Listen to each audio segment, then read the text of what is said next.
The $10,000 ghost. If you ask an attorney about the weirdest thing a client has ever handed them, you'll usually hear stories about strange family heirlooms, or maybe a messy confession scrawled on a bar napkin. But for Marcus Reed, a painfully ordinary estate lawyer working out of a faded brick office park in Dayton, Ohio, the answer is always the same. It was a Tuesday afternoon, October 14th. The air conditioning in Marcus's office had been rattling all morning, and he was halfway through a stale cup of break-room coffee, absent-mindedly sorting through the daily stack of junk mail. That's when the courier arrived. He dropped a heavy manila envelope on Marcus's desk. Inside was a cashier's check for exactly $10,000 and a smaller sealed black envelope. Clipped to the front was a handwritten post-it note. It read, "Marcus, do not open the black envelope until you see my name in the obituaries. When that happens, use this money to find out who killed me." The note was signed by Elias Thorne. And honestly, the most disturbing part of this entire situation wasn't just the message itself. It was the fact that Elias Thorne had been sitting in Marcus's office just 3 days prior, perfectly healthy, making awkward small talk about the weather while signing some routine living trust documents. Music. To understand how we get to that sealed black envelope, we have to go back about 6 months. Back to a very quiet, very normal suburban street. Elias Thorne was 58 years old, and by all accounts, he was a ghost of a man. I don't mean that in a spooky way. I just mean he was completely invisible to the world. He was a senior auditor for a regional logistics firm. He drove a beige 2014 Honda Accord. He lived alone in a modest, single-story ranch house at the end of a cul-de-sac, having amicably divorced over a decade ago. His life was governed by a strict, almost suffocating routine. Thursdays at 6 p.m., he bought groceries. Saturdays at 8 a.m., he washed the Accord. He wasn't involved in organized crime. He didn't have hidden gambling debts. He was just a quiet man who liked to read historical biographies on his back patio while listening to the distant, rhythmic ticking of his neighbor's sprinkler system. Which is why, when Elias first started feeling like something was wrong, he didn't tell anyone. At least, not yet. Now, at this point, if you or I thought someone was watching us, we might call the police, or at least mention it to a friend. But Elias was an auditor. He dealt in probabilities and cold, hard facts. And the probability of someone targeting a painfully average 8-year-old man was statistically 0. So he rationalized it. The first disturbance happened in early May. Elias woke up on a Tuesday morning, went into his master bathroom, and froze. His bottle of daily allergy medication, which he rigidly kept on the far left side of the medicine cabinet, label facing perfectly forward, was sitting on the right side of the bottom shelf. Lying on its side. And honestly, most people wouldn't even register that. A misplaced bottle. Big deal. But Elias did. He stood there in the dead quiet of his bathroom, the hum of the fluorescent vanity light buzzing above him, and he just stared at it. He tried to mentally retrace his steps. Had he been tired the night before? Had he bumped it while reaching for the toothpaste? He stood there for a long time, feeling the cold tile under his bare feet, trying to force a logical explanation into his brain. Eventually, he sighed, picked up the bottle, and put it back in its proper place. He told himself he was just getting older. His memory was slipping. Which, if we're being fair, is exactly what any rational person would think. It happens to everyone. But then, 2 weeks later, it was the porch light. Elias came home from a late shift at work around 9:30 p.m. It was raining one of those miserable, slow, freezing drizzles. He pulled into his driveway and noticed the front porch was pitch black. He assumed the bulb had finally burned out. But when he unlocked the front door, set his damp briefcase down, and reached up into the fixture to change it, the bulb wasn't dead. It had been unscrewed. Just half a turn. Just enough to break the electrical connection. Elias stood on his porch in the freezing rain, his fingers gripping the damp glass of the light bulb. He looked out into the darkness of his front yard, listening to the rain hissing against the pavement. He didn't see anyone out there. He didn't hear any footsteps. But in that moment, a deep, primal knot of dread settled into his stomach. Someone had been on his porch. Someone had purposely plunged his entryway into darkness. At the time, this didn't seem like the start of a sophisticated murder plot. It felt like a cruel prank. Maybe bored teenagers from the neighborhood casing houses? That's what he told his coworker the next day in the break room while pouring a cup of coffee. He laughed it off. He downplayed it. Because that's what we do. We try to convince ourselves we aren't in danger. But by August, the quiet, mundane disturbances had escalated into something impossible to ignore. And Elias Thorne, the man who lived his entire life by the numbers, realized the odds were finally catching up to him. He was absolutely convinced someone was going to murder him. He just needed to figure out how to prove it after he was gone. By mid-August, these subtle, deniable things gave way to aggressive, undeniable intrusions. It wasn't just unscrewed light bulbs anymore. Elias started coming home to an empty house that didn't feel empty. On Tuesday, August 14th, he walked into his living room and found the air conditioning cranked down to 60 degrees. Elias was a man who hated the cold. He always kept the thermostat strictly at 72. 2 days later, he found a faint, muddy footprint on the linoleum near the back door. Is less than BR, is greater than, is less than BR, is greater than, now. At this point, you might be screaming at your screen, asking why he didn't just call the police. Well, he did.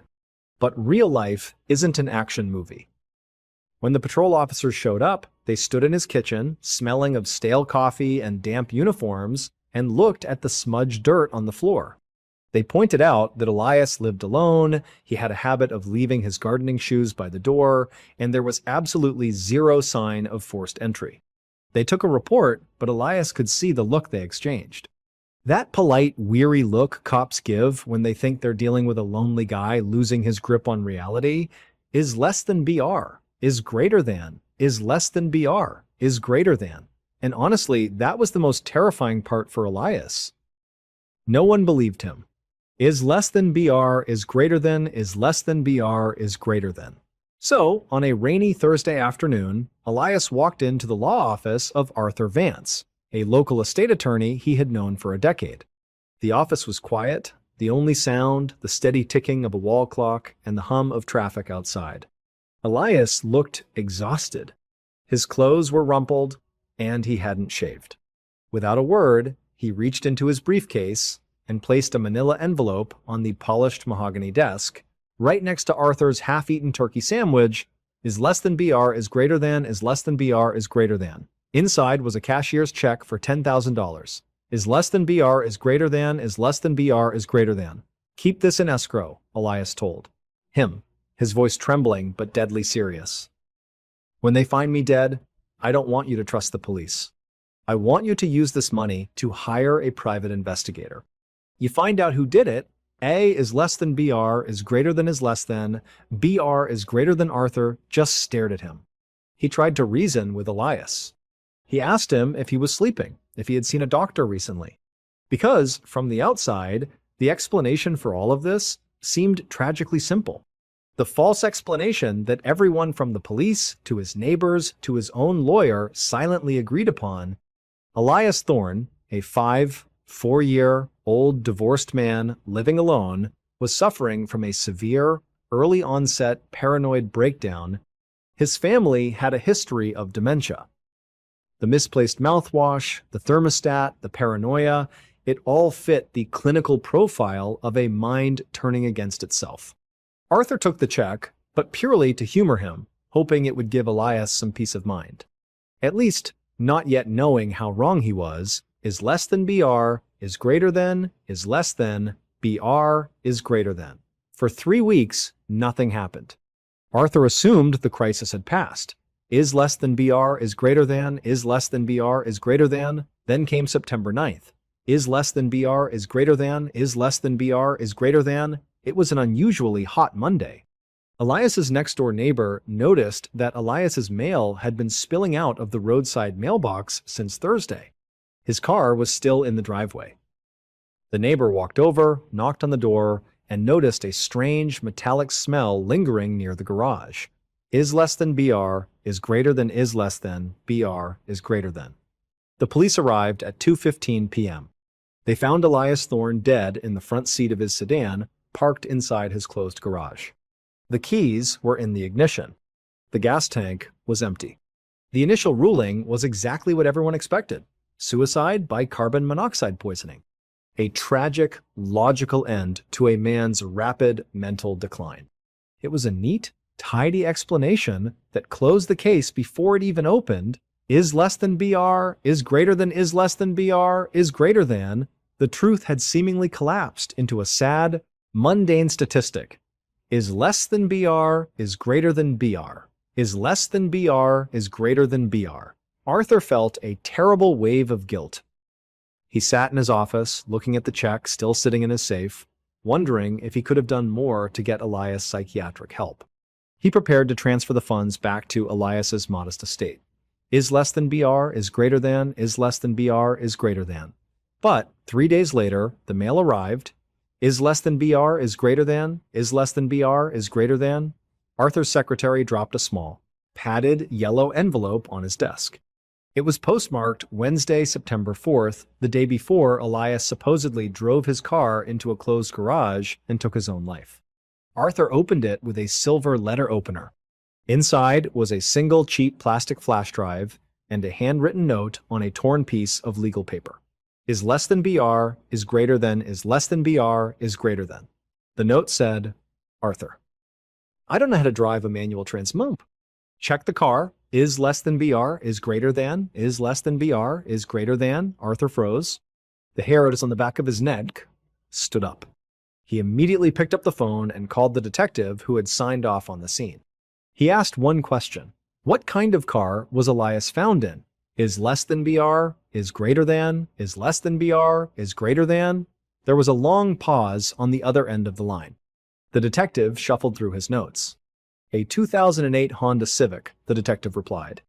5-speed stick shift, is less than BR, is greater than, is less than BR, is greater than. In an instant, the tidy explanation of a tragic suicide shattered. The walls of Arthur's quiet office suddenly felt like they were closing in. Elias Thorne hadn't killed himself. He had been murdered, staged to look like a suicide, by someone who made one tiny, critical mistake.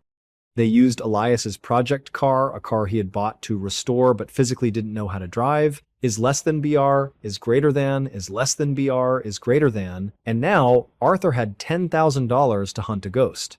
Now at this point, Arthur didn't call the police back right away. And honestly, I don't blame him. He just hung up the phone, locked his office door, and stared at that cheap plastic flash drive sitting on his desk. The hum of the building's air conditioning suddenly felt incredibly loud. It was 6 p.m. on a Friday. The cleaning staff was vacuuming somewhere down the hall, a completely mundane sound, while Arthur sat alone, realizing he was holding the digital remains of a man who had choreographed his own murder investigation. He poured himself a cup of stale, tepid coffee from the break room, more for the familiar routine of it than anything else, and sat back down. He plugged the drive into his laptop. There was no dramatic encryption, just a folder containing 2 PDF documents and 1 MP4 video file. Arthur clicked the PDFs first. They were bank statements from Elias's primary savings account. Highlighted in bright digital yellow were dozens of withdrawals over the last 8 months. Small amounts at first, 500 here, 1,000 there, but escalating rapidly. They were checks written to cash. The signatures looked like Elias's, but they were a little too perfect. A total of $142,000 had been quietly siphoned away. Next to the statements was a scanned copy of a municipal property line agreement from 3 years prior. The signature on the agreement was a perfect, identical match to the forged checks. It belonged to Greg Miller, Elias's next-door neighbor.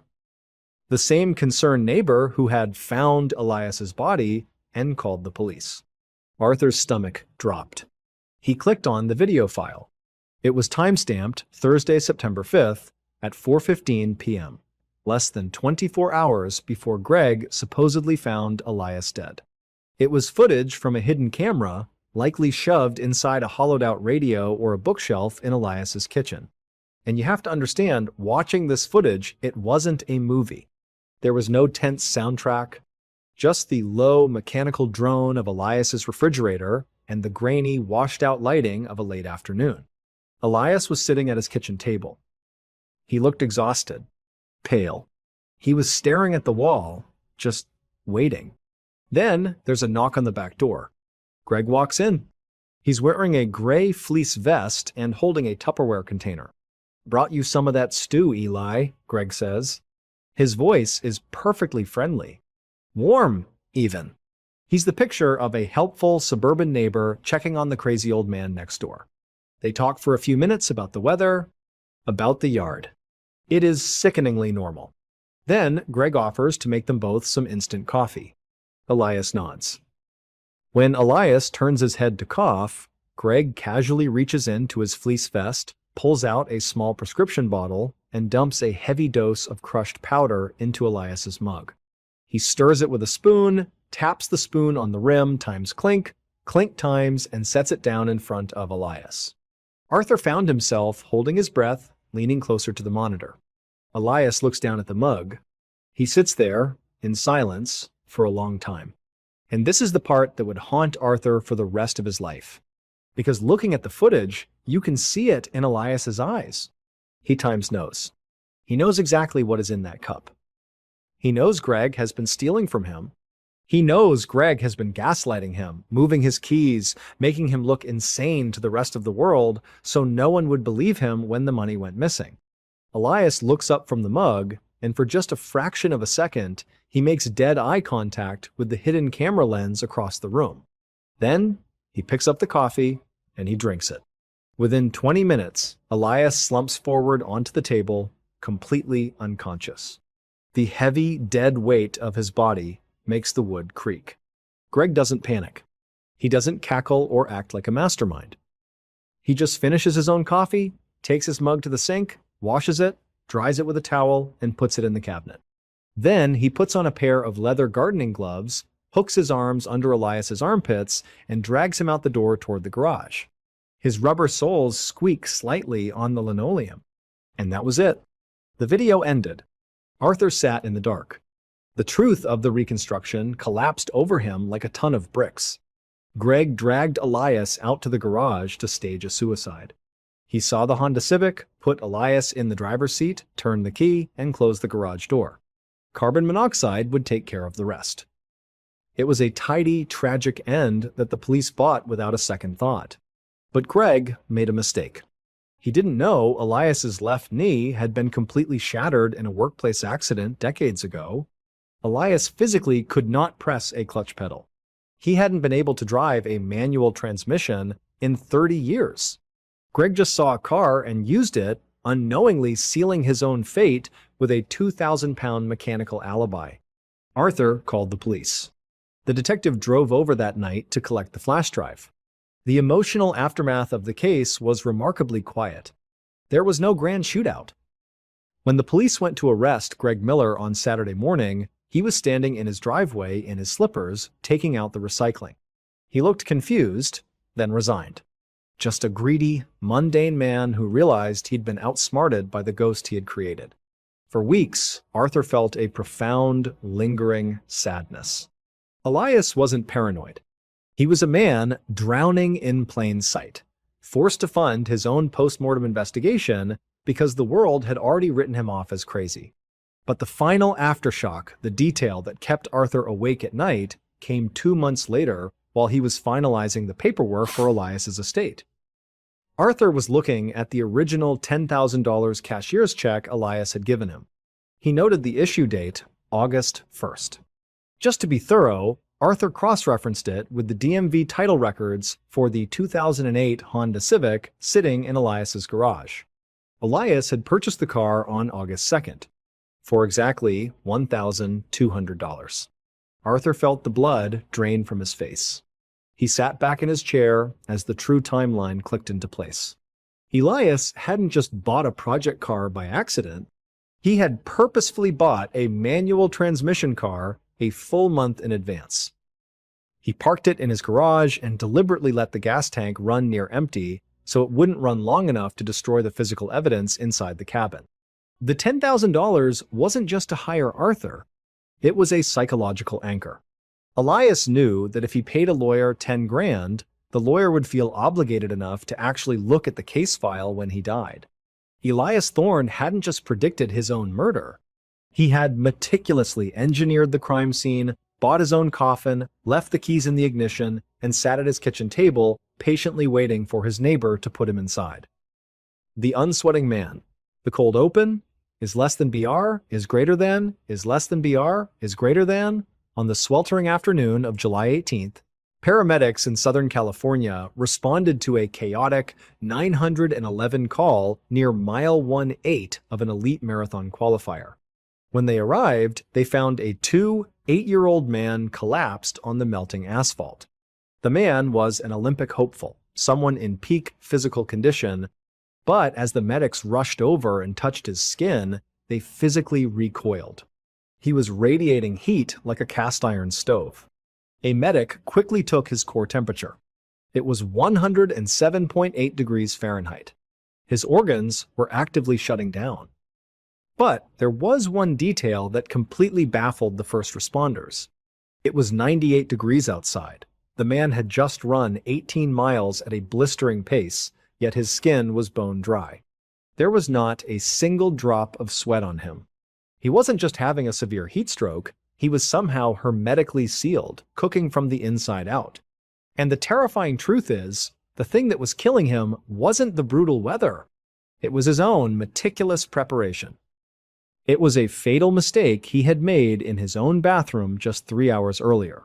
Is less than BR is greater than. Is less than BR is greater than. The call to action is less than BR is greater than. Is less than BR is greater than. But before we get into the deeply disturbing details of this case, if you're a fan of the strange, dark, and mysterious, delivered in a grounded, documentary style, please kindly invite the like button over to help you paint your living room, but when they arrive, hand them a single toothbrush and tell them to start on the baseboards. Is less than BR is greater than. Is less than BR is greater than. The normal world. Is less than BR is greater than. Is less than BR is greater than. Elias Vance was what you would call a total pro. At 28, he had spent the last decade of his life optimizing every single variable of his existence for one singular purpose: long-distance running. And honestly, Elias wasn't just disciplined, he was obsessive. If you walked into his sparse one-bedroom apartment, you wouldn't see much in the way of decoration. Instead, you'd see biometric spreadsheets taped to the drywall, expensive heart rate monitors charging on the kitchen counter right next to an open bag of stale coffee grounds, and a perfectly aligned row of running shoes squeaking against the linoleum.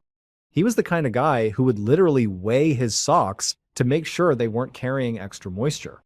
Now, at this point in his career, Elias was on the absolute cusp of qualifying for the Olympic team. But to secure his spot, he had to dominate a highly publicized qualifying race in the high desert. He knew the heat was going to be the great equalizer. The human body can only take so much ambient temperature before biological functions begin to fail, so Elias spent weeks meticulously researching heat management. And this obsessive trait, which had brought him so much success, is exactly what set the stage for his downfall. At the time, his girlfriend Sarah thought his intense preparation was just business as usual. He was spending late nights on deep web athletic forums, reading up on experimental gear and marginal gains. Nothing seemed out of the ordinary.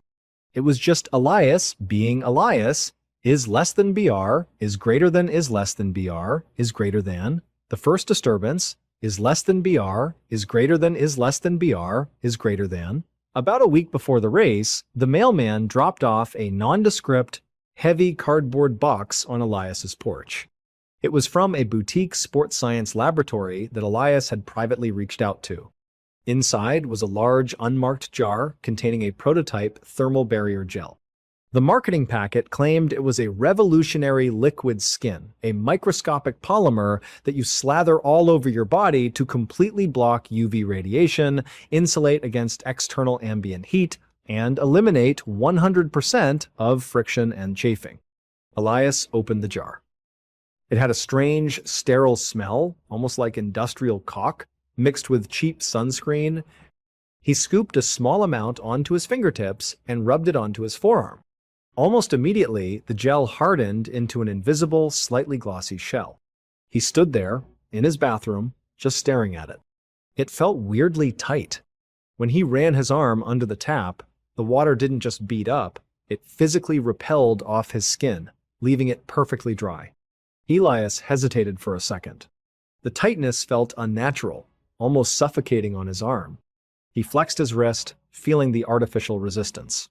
But he quickly rationalized it away.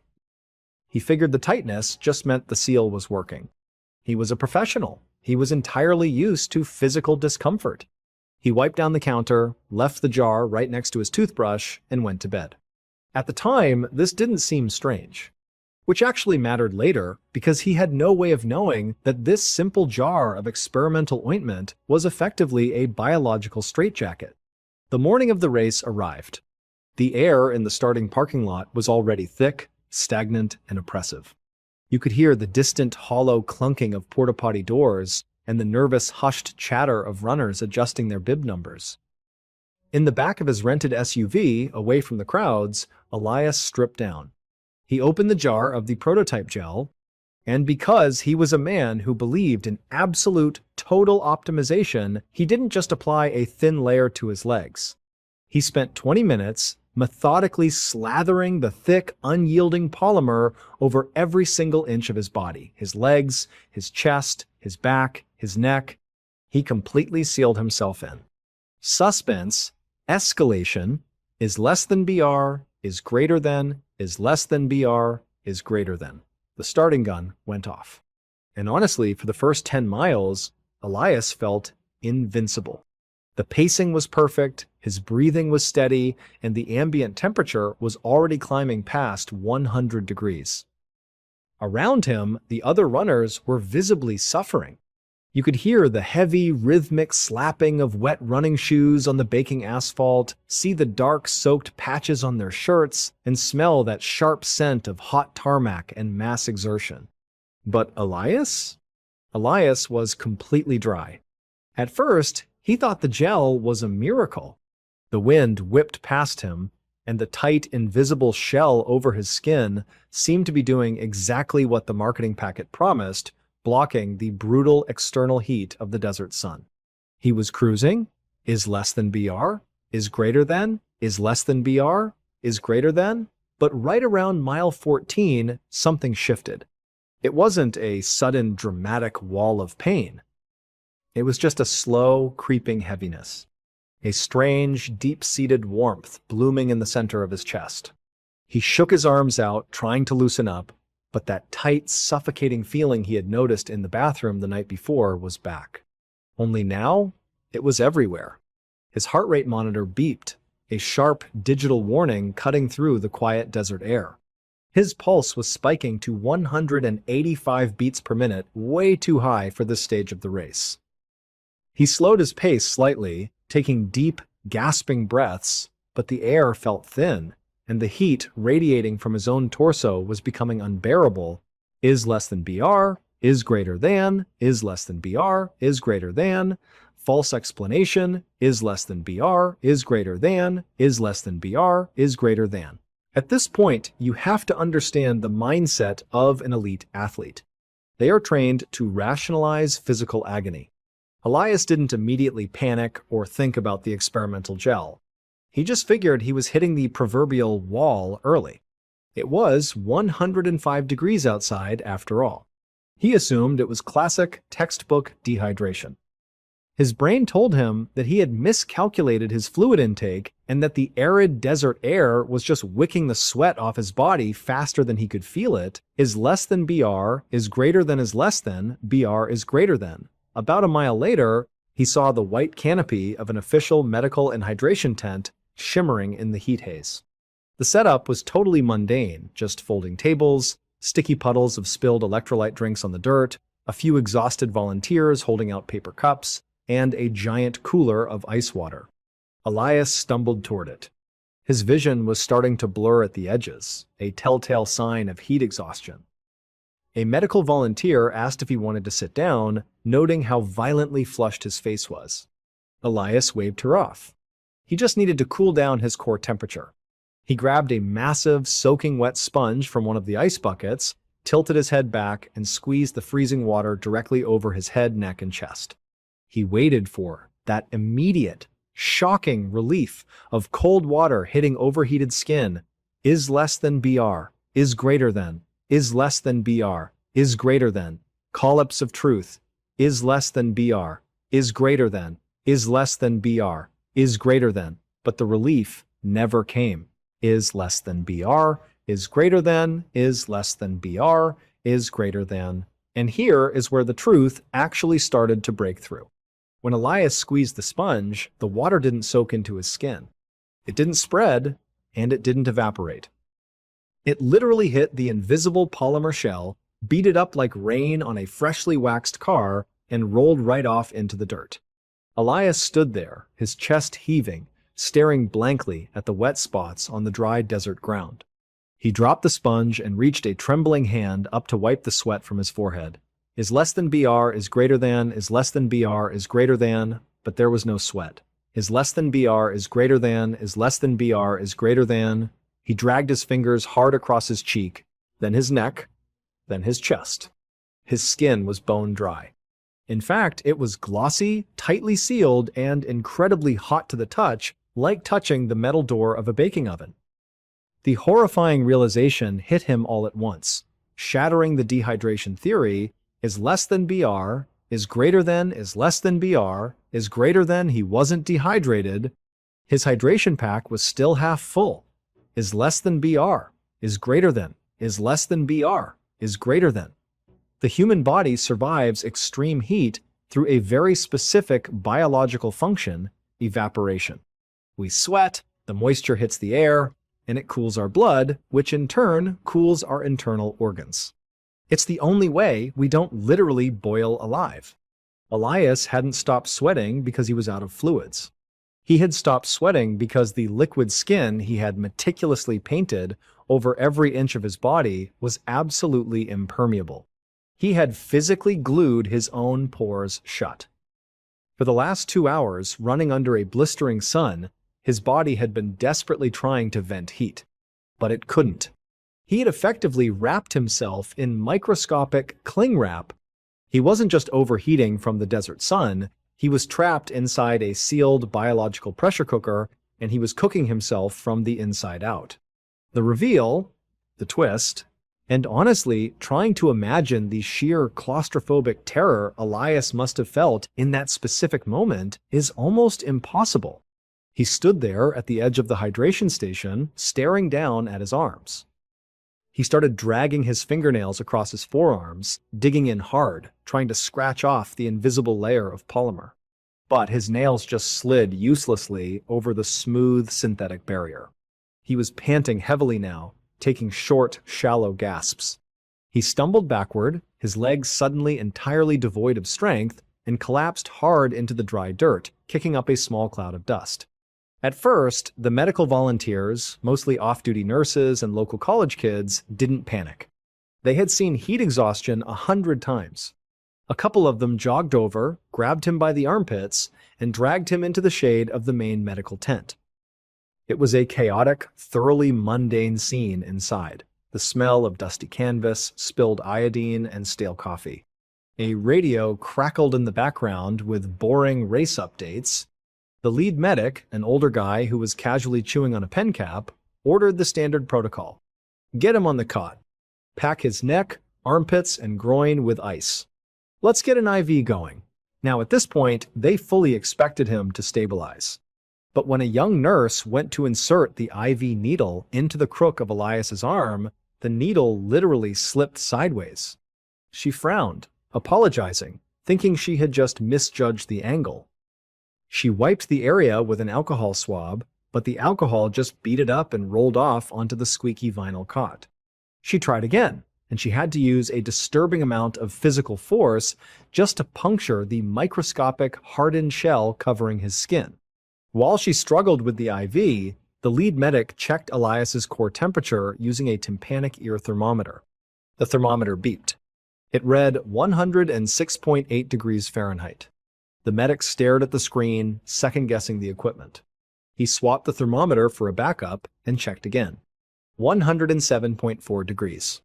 At this temperature, the proteins in the human brain literally begin to denature. It is a fatal threshold. The medic dropped the thermometer and placed his bare hand flat against Elias's chest to check for a pulse. He froze. Elias was radiating an unnatural burning heat, but his skin was completely impossibly dry. It felt like touching the hood of a car that had been sitting in a sweltering parking lot all day. "Why isn't he sweating?" the medic muttered, confusion rapidly giving way to outright panic. "He feels like plastic." Emotional aftermath. Before we get to the devastating conclusion of Elias's fatal mistake, if you want to support the channel, please offer to help the like button paint their living room, but secretly mix a heavy dose of industrial superglue into the primer so they can never, ever change the color. Thanks. The medical tent devolved into absolute, terrifying chaos. The casual atmosphere shattered. Medics were screaming for a medevac helicopter. They began frantically pouring entire coolers of ice water over Elias, hoping to force his core temperature down. But because the water couldn't make contact with his actual skin, the heat couldn't transfer efficiently. He was perfectly insulated. The ice just slid off him into the dirt. By the time Elias's support crew arrived at the tent, out of breath and holding the empty canister of the liquid skin spray, Elias was seizing violently. When the crew chief stammered out what Elias had done, how he had painted himself in an aerospace-grade urethane sealant to reduce wind resistance, the medics were paralyzed. There was no medical protocol for this. You can't just peel off a microscopic chemical bond. They actually grabbed rough surgical scrub brushes, desperately trying to scrape the sealant off his chest and stomach so his body could breathe. But the polymer had been engineered specifically to withstand extreme friction. It held fast. The sound of the medevac helicopter drowned out the shouting in the tent as Elias was loaded onto a stretcher. His crew stood helpless in the blowing dust, watching the aircraft lift off, a heavy, sinking realization settling over them. Final aftershock. Despite the doctors at the hospital eventually using heavy chemical solvents to break down the barrier, it was too late. The prolonged exposure to an internal temperature of over 107 degrees had caused catastrophic multi-organ failure. Elias slipped into a coma from which he would never wake up. Later, when investigators reviewed the physical evidence from the race, they found the empty aerosol can of the experimental aerodynamic spray discarded in the team's trash bin. Elias had spent his entire life obsessing over how to push his body to the absolute limit. He wanted to cheat the wind. He wanted to become a perfectly frictionless object. And in the end, he succeeded. But printed right there on the back of the sleek silver canister, in incredibly small, mundane black text, was a warning label that Elias had either ignored or simply arrogantly believed his Olympic endurance could outlast. Warning: for use on carbon fiber equipment only. Highly impermeable. Under absolutely no circumstances should this product be applied to human skin. Part 1. 18 years in the dirt. Have you ever heard a story that fundamentally breaks how you see the world? I mean, we all know the rules of life, right? You live, you pay taxes, you die, and you stay dead. That last part isn't supposed to be negotiable, but I want to tell you about Elias. Because Elias didn't follow that last rule. The thing is, this isn't a zombie movie. There's no glowing meteor or ancient curse. It's actually much, much worse. Because it's real, is less than BR, is greater than, is less than BR, is greater than. Let's go back to the 14th of October, 2005. It was a Tuesday. It was raining, one of those miserable, cold autumn drizzles that just makes everything look gray. Elias lived in a suburb just outside of Cleveland. He was 34. He sold dental equipment. I'm telling you this because I need you to understand how painfully normal this guy was. His biggest daily conflict was whether to get regular or decaf at the drive-thru. He lived with his wife, Sarah. They'd been married for 6 years. And on that Tuesday evening, Sarah was in the kitchen sorting through junk mail. She heard a thud from the garage. Not a dramatic crash. Just a dull, heavy thud. Is less than BR, is greater than, is less than BR, is greater than. When she went out there, Elias was on the concrete floor, clutching his chest. A massive myocardial infarction. By the time the paramedics arrived, he was gone. There was a funeral, a closed casket because the autopsy had been pretty invasive, and he was buried in the local cemetery. Sarah mourned. She grieved. It took years, but eventually she packed up his clothes, moved to a smaller place, and tried to rebuild her life. She even remarried a guy named Mark about 10 years later. The world moved on. The grass grew over Elias's grave. 18 years went by. Is less than BR, is greater than, is less than BR, is greater than. Now, at this point, you're probably thinking, okay, sad story, but where's the mystery? Well, let's jump to November 2023. Sarah is 52 now. It's a Thursday morning, and she's at home trying to get her coffee maker to work. The phone rings. It's the local police department. Detective Miller. Miller is one of those guys who sounds perpetually exhausted. He asks Sarah if she can come down to the station. He says it's regarding her late husband. Is less than BR is greater than, is less than BR is greater than. At first, Sarah assumes this is about identity theft. You know how it is, scammers get hold of a dead person's social security number and try to open credit cards. It's gross, it's annoying, but it's common. She sighs, grabs her coat, and drives to the precinct. The whole way there, she's just annoyed about the inconvenience. She's not scared. Not at all. She's just thinking about the errands she has to run later. Is less than BR is greater than, is less than BR is greater than. When she sits down in Miller's cramped, messy office, it smells like stale coffee and damp paper. He doesn't look at her right away. He's just staring at a file on his desk. He has this look, this very uncomfortable, hesitant look. And honestly, this is the moment Sarah later said she felt the first cold prickle of dread. Because cops deal with identity theft all the time. They don't look rattled by it. They don't avoid eye contact. Is less than BR is greater than, is less than BR is greater than. Miller finally clears his throat and slides a grainy printed photo across the desk. It's a still from a bank security camera from 2 days ago. He says, Mrs. Davis, someone walked into a Chase branch in Chicago trying to access an old joint account you had with Elias. The teller flagged it, and the man was detained. Is less than BR is greater than is less than BR is greater than. Sarah looks at the photo. She expects to see some young punk in a hoodie or some drifter. Instead, she freezes. The man in the photo is in his early 50s. He looks tired. He's wearing a cheap, faded flannel shirt. But the hairline, the shape of the jaw, the very specific way his left eyebrow arches, it's Elias. She even notices a faint white line above his collar, the exact same spot where Elias had a scar from a childhood bicycle accident. Is less than BR is greater than is less than, BR is greater than. Sarah tries to laugh. A nervous, breathy, entirely hollow laugh. She points out that it's just a bizarre coincidence, a doppelganger. She tells Miller, my husband has been dead for 18 years. I have his death certificate. I saw him go into the ground. Is less than BR is greater than, is less than BR is greater than. Miller doesn't smile.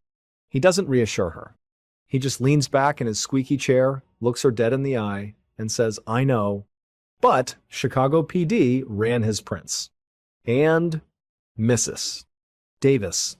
They're a 100% match. It's him. And he's asking for you. You know that feeling when you hear something so profoundly impossible, your brain just refuses to process the audio? It's like a circuit breaker trips in your head to protect you from losing your mind.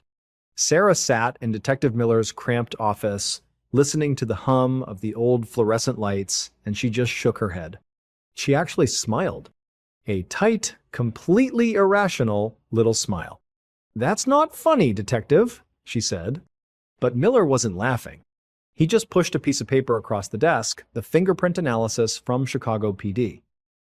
Now, at this point, any normal person would probably break down or scream or demand answers. But humans are weird, imperfect creatures. We protect ourselves with denial. Sarah didn't scream. Instead, she fixated on logistics. She told Miller she needed to book a flight. She walked out of the station, got in her car, and went through the incredibly mundane motions of buying a last-minute ticket to O'Hare on her phone. She later said that the entire flight to Chicago felt like a dissociative dream. She remembers the smell of the jet fuel. She remembers buying a terrible $12 turkey sandwich at the terminal and chewing it like cardboard. She was actively convincing herself that this was an elaborate scam. It had to be. Some incredibly sophisticated identity theft ring had found a lookalike, maybe even used prosthetics. She was going to walk into that Chicago precinct, point out the flaws in the disguise, and go home to her normal, quiet life.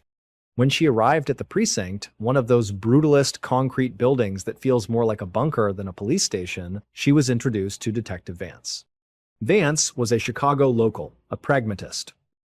He brought her into a small observation room overlooking an interrogation room. Through the two-way glass, she saw him. He was sitting at a metal table, shivering in a cheap, faded flannel shirt. And honestly, looking at him, it was a physical blow to her chest. It wasn't just the face. It was the posture. The way he favored his left hip when he shifted his weight, the specific, rhythmic way he nervously picked at his left thumbnail. You can't surgically implant a nervous tic. Vance stood next to her, arms crossed, and offered what seemed like the only logical explanation. The false explanation. "Ma'am," Vance said quietly, "we see this more than you'd think. A guy gets in over his head. Gambling debt, maybe a secret second family. They panic. They find a John Doe, they pay off a corrupt mortician or a paramedic, they swap the dental records, and they vanish. I'm sorry to be blunt, but your husband faked his death. He's been living off the grid, and he finally slipped up." At first, this made perfect sense. It explained the fingerprints. It explained how he was sitting right there. And immediately, Sarah's fear was entirely swallowed by a blinding, white-hot rage. The grief she had carried for 18 years, the lonely holidays, the empty bed, the financial struggle, it had all been a lie. He had let her bury a stranger. He had abandoned her. She didn't wait for Vance's permission. She slammed the door open and marched into the interrogation room. The man at the table jumped. He looked up, and when his eyes met hers, they filled with tears. "Sarah," he choked out.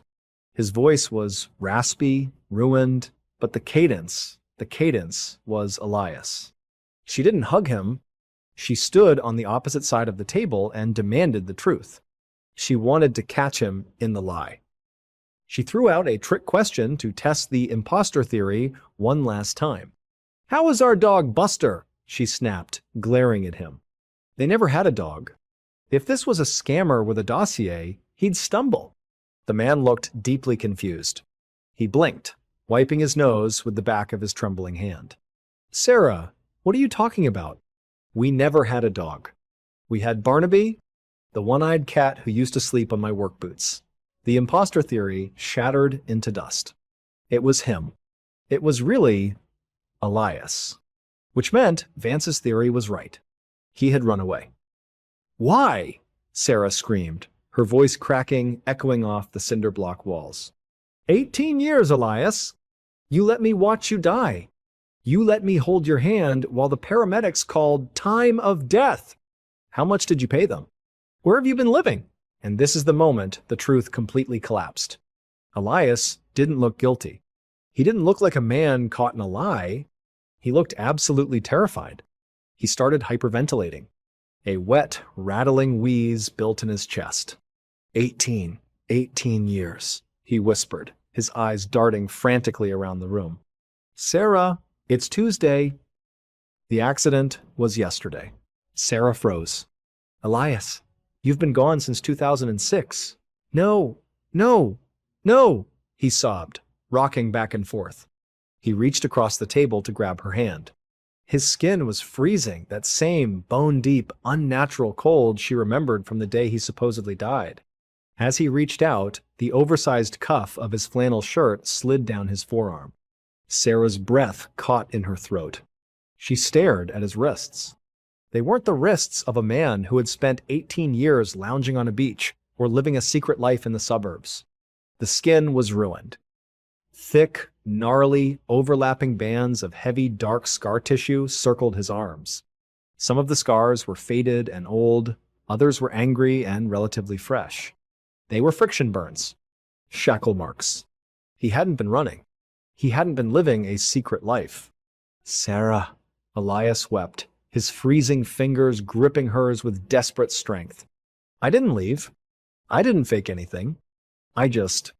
I remember drinking the tea Arthur made me. And then I couldn't move. I heard you crying, but I couldn't open my eyes. And then it was just the dark. Just a concrete floor and the dark. For so long. Arthur, Elias's older brother.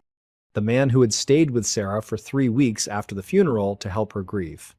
The man who still came over for Thanksgiving dinner every single year.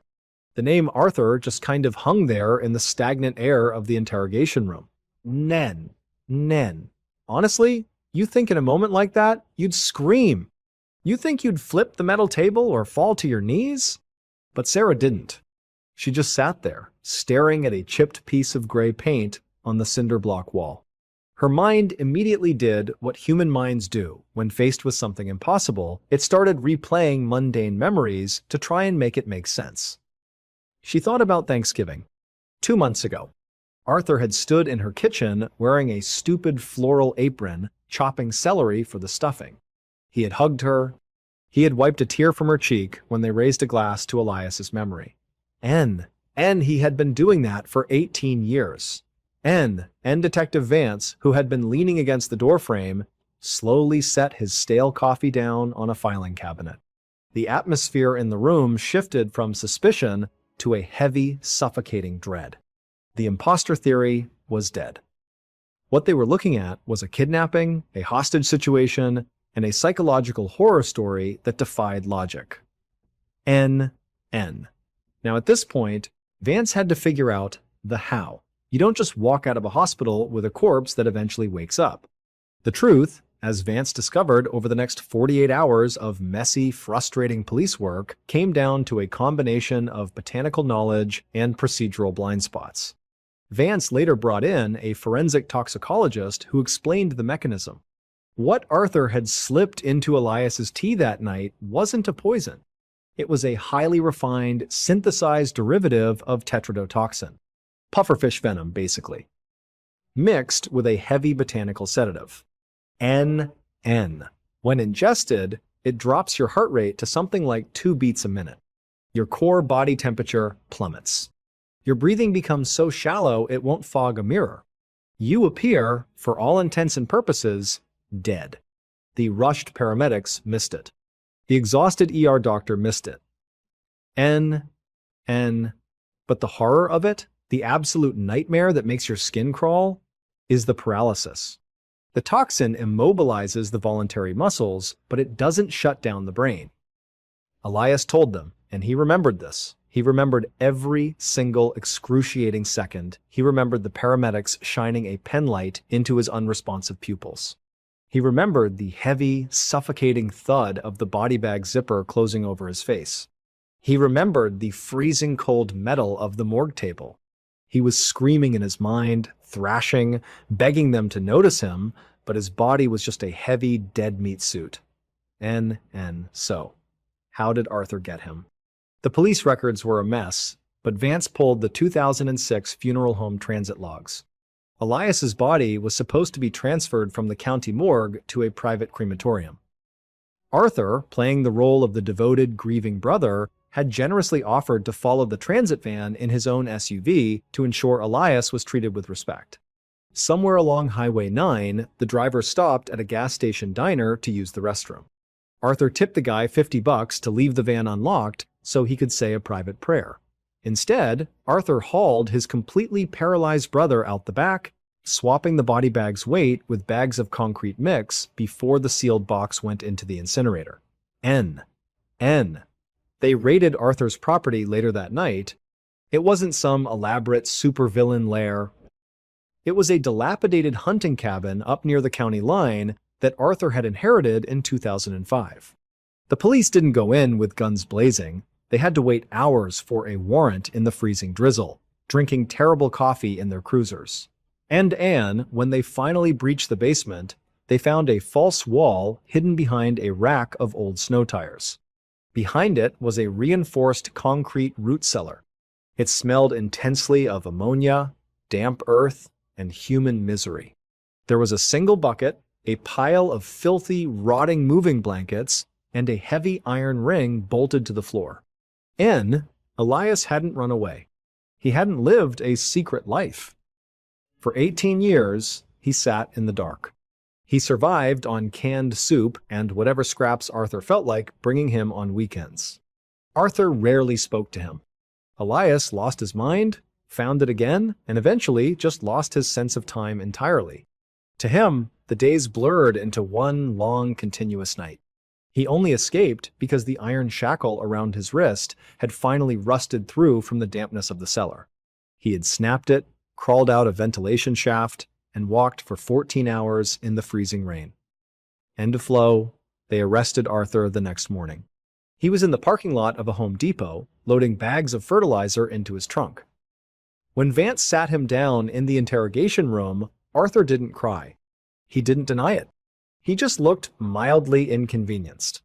He calmly explained that Elias didn't deserve Sarah, and that he had fixed the mistake. But here is the final detail. The thing that Sarah still wakes up thinking about in the middle of the night. When the forensics team completely cleared out that concrete bunker, taking photos of the scratch marks on the walls and logging the rusted chains, they found something else. Bolted to the opposite wall, perfectly spaced about 6 feet away from where Elias had been kept, was a second iron ring. And a second set of shackles. They were pristine, heavy-duty, and completely unused. But directly above them, meticulously etched into the wet concrete years ago, was Sarah's name. Hey. Wasn't done. At least, not yet. Now, before I leave you to think about who might be sitting at your dinner table this Thanksgiving, I need you to take the like button, drag it down